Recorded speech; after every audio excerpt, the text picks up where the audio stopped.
혹시 이런 경험 있지 않으신가요? 해야 할 일이 너무 막막해서 시작도 못한 적. 운동해야지, 유튜브 시작해야지, 영어 공부해야지. 생각은 계속하는데 막상 시작은 못합니다. 그러다 하루가 끝날 때쯤 침대에 누워 스스로를 탓하게 되죠. 나는 왜 이렇게 의지가 약하지? 그런데 정말 의지가 약해서였을까요? 정신건강의학과 전문의 허규영 저자는 쪼개기 법칙에서 한 번쯤 생각해 볼 만한 이야기를 합니다.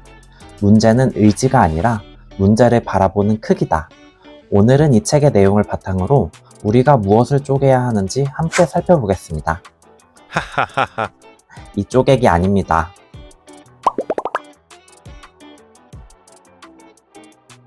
얼마 전 이런 날이 있었습니다. 퇴근하고 집에 왔는데 운동도 해야 하고 방 청소도 해야 하고 미처 끝내지 못한 업무까지 남아 있었습니다. 해야 할 일들이 머릿속을 계속 맴도는데 결국 침대에 누워 스마트폰만 보다가 민기적거리며 하루가 끝났습니다. 그때의 저는 시간이 없었던 게 아니라 어디서부터 시작해야 할지 몰랐던 겁니다. 우리 뇌는 유튜브 영상 만들기, 다이어트 성공하기 같은 큰 목표보다 대본 첫 문장 써놓기, 썸네일 하나 만들어 놓기, 팔굽혀 펴기 5번 하기처럼 아주 작은 행동을 훨씬 쉽게 시작합니다. 행동은 의지가 아니라 시작하기 쉬운 크기에서 나온다는 겁니다. 예를 들어 계단 하나를 오르는 건 쉽지만 100층 건물을 한 번에 올라가라고 하면 누구나 겁이 날 것입니다. 하지만 100층도 결국 한 계단씩 올라가는 방법 말고는 없다는 사실. 우리 인생도 마찬가지입니다. 큰 목표는 동기부여를 주지만 결국 결과를 만드는 건 작은 행동들입니다. 잊지 말아야겠죠? 또 하나 인상 깊었던 건 감정도 쪼갤 수 있다는 것입니다. 우리는 이렇게 말하곤 합니다. 오늘 너무 우울해. 괜히 불안하다. 그런데요, 정말 우울한 게 맞으실까요? 회사에서 상사한테 안 좋게 피드백을 받은 날을 떠올려 봅시다. 하루 종일 기분이 좋지 않죠. 그 기분이 안 좋다를 조금만 들여다보면 어떨까요? 혹시 내가 무능해 보일까 하는 걱정, 다른 사람들이 나를 어떻게 볼지 신경 쓰이는 것, 혹은 그날따라 피곤해서 예민함 한 스푼 추가까지. 사실 하나의 감정 안에는 여러 조각들이 함께 들어있을 수 있습니다. 한번 감정을 하나의 덩어리가 아니라 조각조각 나눠봅시다. 그러면 해결 방법이 보일지도 모릅니다.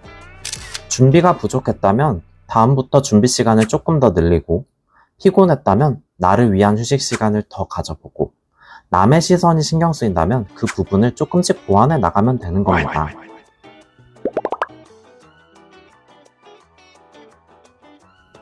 가장 기억에 남았던 이야기는 나 자신을 쪼개라는 것이었습니다. 우리는 실패를 하고 크게 상심하면 자기 자신을 너무 쉽게 함부로 평가하곤 합니다. 역시 나는 원래가 게으른 사람이야. 난 참 끈기가 없어. 라고 말이죠. 하지만 정말 그러실까요? 회사에서는 성실하게 일하고 친구와의 약속은 칼같이 지키는데 유난히 운동만 꾸준히 못하는 사람도 있습니다. 그 사람은 정말 게으른 사람인가요? 혹시 운동 습관만 아직 제대로 길들이지 않은 건 아닐까요? 우리는 하나의 개별적인 사건에서 나 자신 전체를 평가하는 실수를 저지르곤 합니다. 나는 실패했다를 나는 실패자다 라고 명명해버리는 실수를 하고 있진 않으신가요? 우리가 저지른 행동과 실수는 대부분 수정이 가능하고 또 대처할 수 있다는 사실을 잊지 맙시다.